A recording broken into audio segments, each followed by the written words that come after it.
Queensbury Hotel was originally built in 1926. We're approaching our 100th year anniversary.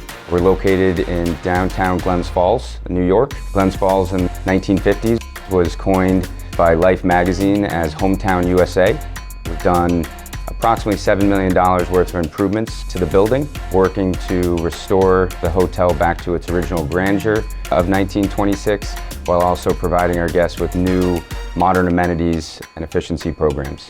Throughout our renovations and revitalization of the Queensbury Hotel, we've worked with National Grid to gain efficiencies in our heating, the reduction of our water consumption through new technology in shower heads, faucets and sprayers.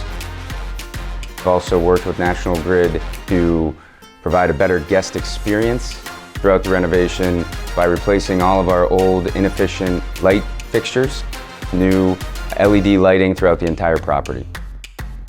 Over the past 7 years, our partnership between the Queensbury Hotel and National Grid has been fantastic, but we're not done. And we have a long road ahead of continuing to make improvements to this property, things like new restaurant space and event space on our roof, as well as looking to partner with National Grid on new ways where we can be more efficient and utilize renewable energy.